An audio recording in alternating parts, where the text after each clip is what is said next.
Hello student, yesterday we have seen auto engines and we are also discussed auto engine, auto cycles and efficiency of the auto engines. So today we have seen diesel engines. So already we discussed in last period so diesel engine. So today we are start diesel cycle. Now in this case, show this figure. Show this figure. Here is a option EA. E is not denoted here. First on a P versus V value. PV is a diagram. X axis on V means volume and Y axis on P. There is C, A, B, C, D, and then A, isn't it? This is a cycle. First cycle is a E is not denoted here, but E is here. E to A to B, B to C, C to D, D to A, and A to E. This cycle is going to like this. Then volume is a V2 and V1, isn't it? So we discuss one by one. So in this case, the diesel cycle, which describe the above four stroke, there is a four stroke, which are A, B, B, C, C, D, and D, A. First stroke is going to now here E, A. So this is the exist or second stroke is there. So we discuss one by one. So the diesel cycle which describe the above four stroke operations is represented on the PV diagram. This is the PV diagram of the diesel cycle, isn't it? So as shown in a figure. The diesel cycle can divide it into following operations, isn't it? या सायकलचा operation या पद्धतीने आहे.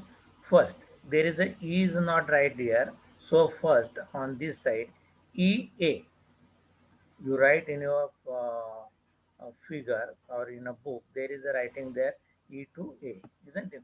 An arrow is a must present here. EA.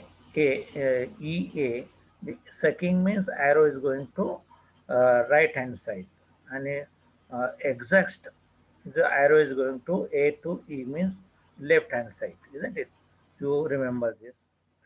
You read in a book, isn't it? You have seen there. So EA, there is an option A. E is not right here. So EA, isn't it? EA represent the section stroke or charging stroke like this. किंवा section stroke म्हणून आपण during which इथं काय होतं during which air is a sucked काय घेतात हवा आत खेचली जाते suck into the cylinder isn't it at atmospheric constant pressure okay ॲटमॉस्फेअरचा प्रेशर हा सग केला जातो या पहिल्या सायकलमध्ये okay and that time the final volume final value of at V, this is the volume, any value volume at V1 and temperature T1. Okay. So the curve AB, आता curve AB वर चालला बघा, curve A to B, isn't it? So the curve AB represent the adiabatic compression.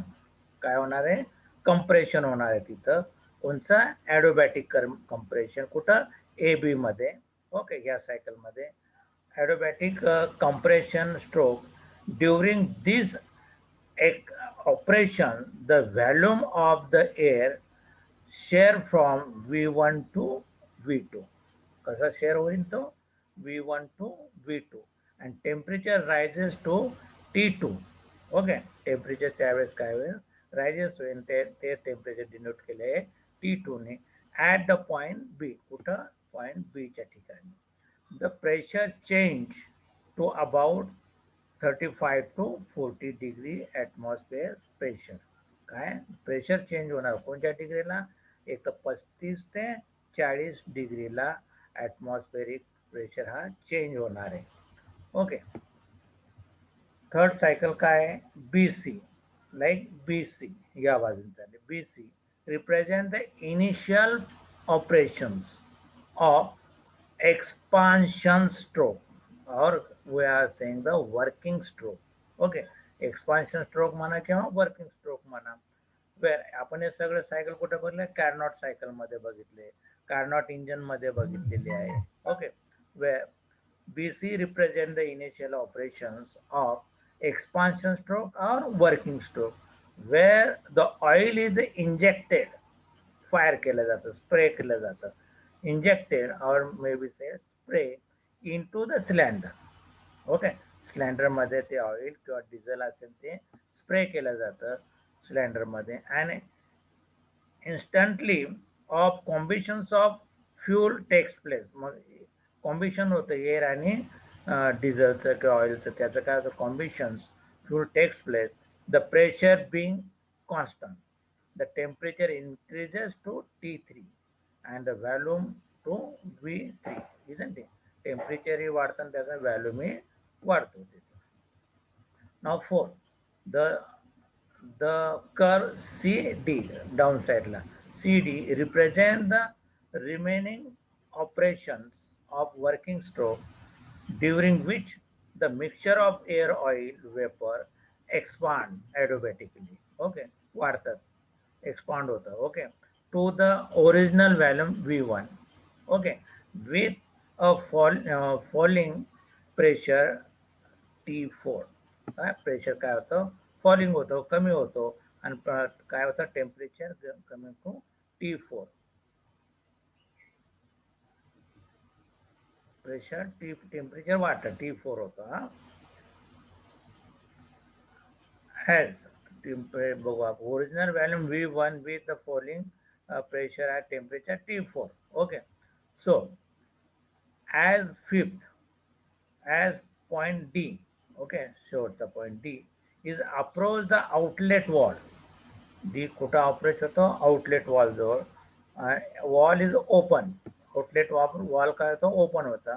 And pressure falls to atmospheric pressure maintaining constant value. मग तिथं काय होतं? Constant value तयार होतो. ओके. आणि नंतर V1 the change shown by T1. नाव मग तिथं मेंटेन झाल्यानंतर प्रेशर कोणता मेंटेन होतं? V1 T1 शोनीनं फिगरमध्ये दाखवलेला आहे. नंतर AE बघा, राईट टू लेफ्ट, म्हणजे हा काय झाला? एक्झेस्ट करतोय, फेकतोय तो बाहेर. AE represent the exhaust stroke whose hot gas in cylinder or completely expanded to out through the outlet walls, the initial conditions of engine restored. मग आपलं त्याच्यातला जो गॅस तयार झालेला असतो, नको असलेला गॅस, ते काय करतात? आउटलेटने exploded to out throw the outlet valves. त्यात काय होतं? अपलोड केलं जातं, म्हणजे एक्सप्लोडेड किंवा थ्रो केला जातो पुढच्या ह्याच्यातनं, आउटलेट वॉलमधनं. आणि मग काय होतं? And initial conditions of engine restore. Okay, restroke होतं परत ते गॅस गेल्यानंतर. अशा पद्धतीने डिझेल सायकल आहे. आता त्या इफिशियन्सी ऑफ डिझेल सायकल, आता त्याची एफिशियन्सी काय आहे, कशी ती डिनोट करतात, कशी ती काढतात? The quantity of heat observed at higher temperature is given by Q1 is equal to Cp in a bracket T3 minus T2 bracket close. This is equation number 1. What is the Cp? Cp is the specific heat at constant pressure. The quantity of heat rejected. Okay, the quantity of फक्त बघा Cp काय आहे? Cp is a specific heat at constant pressure. Okay, now next, the quantity of heat rejected at lower temperature is given by Q2 is equal to Cv in a bracket T4 minus T1 bracket close. This is equation number 2. So what is Cv? Cv is the specific heat at constant value. Okay, so we know the efficiency of Carnot cycle. आपण मागच्या याच्यात बघितलेलं आहे. Okay, cannot सायकलची efficiency बघितली काय, eta is equal to minus 1 - Q2 upon Q1. काय येतोय, Q2 अपॉन Q1 आहे ते. आपण टेम्परेचरच्याही बाबा बघितलेले आहे, eta is equal to 1 - T2 upon T1. Okay, पण हीटच्या याच्यामध्ये काय, eta is equal to 1 - Q2 upon Q1. So eta is equal to 1. आता Q2 ची व्हॅल्यू काय आहे, इथे आहे बघा. T2 ची व्हॅल्यू काय, CV in a bracket T4 - T1 bracket close, put this value there and now divided by Q1 ची व्हॅल्यू काय, CP into bracket T3 - T2 bracket close, can write there. Okay, but CV upon CP is equal to 1 by gamma, 1 upon gamma. Put this value in above equation, then you have get. So this is equation, eta is equal to 1 minus CP upon CV ची काय टाकले, 1 upon gamma is in a bracket T4 minus T1 divided by T3 minus T2 bracket close. This is the equation number 3. Since the point AB, okay, point A to B like this, lie on the same adiabatic, then मग काय, same adiabatic म्हणजे T1 temperature 1, V1 volume 1 raise to gamma -1 is equal to T2 V2 gamma -1. This is equation 4, isn't it? Now similarly point BC like this, okay, T4 V1 gamma V1 raised to gamma -1, T3 V3 raised to gamma -1. This is equation number 5.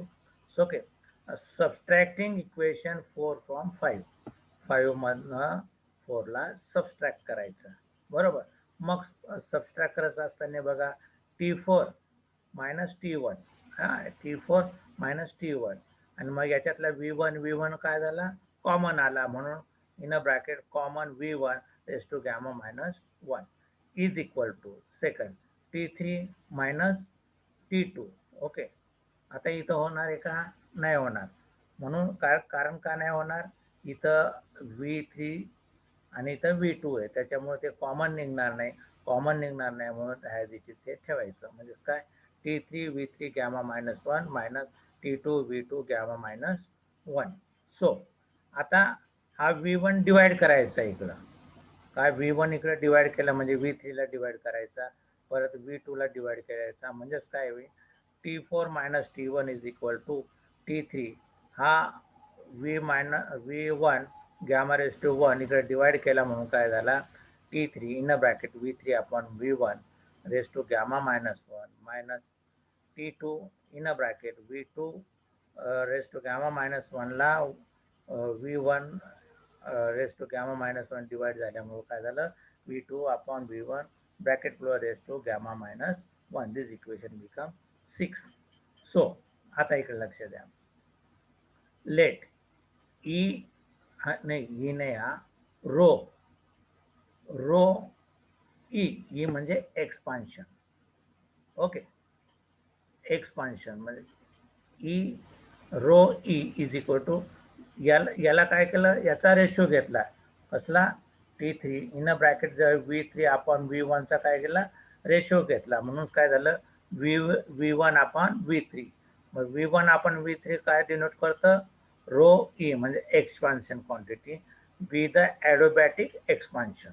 Okay, हा ratio घेऊन नंतर याचा ratio घ्यायचा, म्हणजे V2 upon V1चा ratio काय येईल, तर अशा पद्धतीने V1 अपॉन V2. आणि म्हणजे काय, रो सी म्हणजे this is a compression property. Okay, expression for the isothermal compression like this. So put this value in equation 6. मग ह्या इक्वेशन 6 मध्ये म्हणजे या इक्वेशन मध्ये टाकायचं 6 मध्ये. मग टाकल्यानंतर तुम्हाला काय मिळेल, हे मिळालं, T4 - T1 is equal to T3 in a bracket काय झालं, ते V1 upon V3 upon V1 आहे, त्याला रेशो केल्यामुळं काय झालं, V1 upon V3 झालं. V3 V1 upon V1 V3 is equal to rho E, and put this value there, isn't it? Similarly, 1 upon rho C raised to gamma minus 1 दिलेला आहे जसं तसं. Subtracting equation 7 in equation 3. आता equation 3 काय आहे बघा. equation 3 equation eta is equal to 1 minus 1 upon rho gamma divided by alpha beta gamma and in a bracket T4 minus T1 divided by T3 upon T2. Okay, this equation याच्यामध्ये equation 7 ठेवायचं आहे. मग equation 7 ठेवायचं म्हणजे हे आलं आता eta is equal to 1 minus 1 upon gamma. आता हे इक्वेशन ठेवलेलं आहे बरोबर. म्हणून 1 upon rho E raised to gamma minus 1 T2 1 upon rho C raised to gamma minus 1 divided by T3 upon T3 minus T2. This equation becomes 8. So since the point B and C are at the same pressure, we have, आता हे same pressure म्हणजे काय, T3 upon V3 is equal to T2 upon V2. They are the equal, same pressure आहे. मग आपण काय करूया त्याला, सेम प्रेशर आहे तर with T3 is equal to T2 in a bracket. पहिले काय V3 upon V2 is equal to T2. मग आता बघा V3 upon V1 आपण काय रो एक्सपान्शन. ओके, म्हणजे काय आहे त्याची व्हॅल्यू याच्यात दिलेली आहे बघा. हे इकडं बघा तुम्ही, हे बघा T3 ची व्हॅल्यू काय आहे V3 upon V1, V2 ची व्हॅल्यू काय आहे V2 upon V1 and same we can write here V3 upon V1 T3 ची value into V1 upon V2. Okay, so T3 is equal to, मग याला काय करायचं आपण V3 upon V1 याला डिवाइड करून टाकू V1 upon V2 ला. मग V1 upon V2 म्हणजेच काय रो C divided by म्हणजे density C divided by rho E expansion. Okay, म्हणजे याच्या खाली ते आल्यानंतर काय V1 upon V3 होईल, म्हणून काय झालं एक्सपान्शन झालं. दिस equation become 9. Substituting equation 3 from equation 9, substituting T3 from equation 9 and equation 8, then we get, okay, 9 मध्ये इक्वेशन 8 मध्ये ठेवायचं आहे. इक्वेशन 8 इथं आहे बघा. हां, मग इक्वेशन 8 मध्ये ठेवत असताना काय झालं आता हे म्हणजे T3 ची किंमत ठेवतोय आपण. T3 ची किंमत कुठे येईल, इकडे येईल आणि त्याचा गॅमा -1 तर तिथं लोप होईल. म्हणून हे काय झालं गॅमा झालं डिवायडेड बाय T3 आणि T याचं जे मिळालंय ते काय आहे हे मिळालेलं आहे काय एक वेळा 1 upon E एक्सपान्शन हे कोणाचं झालं T3 चं झालं -1 upon रो C म्हणजेच काय T2 चं झालं. हे इक्वेशन ठेवलंय आणि त्यात ठेवल्यामुळं काय झालं हे इक्वेशन आपल्याला मिळालं. हा एक्स नसून हा गॅमा आहे. Okay, this equation is the efficiency of the diesel engine.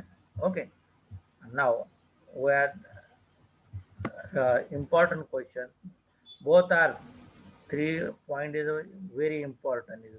There, this chapter is very important.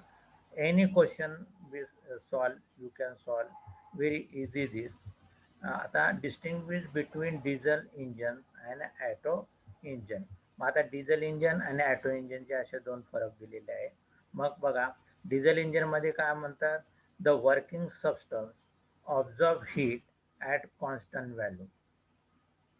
काय कॉन्स्टंट व्हॅल्यूम, हा व्हॅल्यू नाही आहे व्हॅल्यूम. आणि इथं ॲटो इंजनमध्ये काय आता the working substance observe heat of constant value.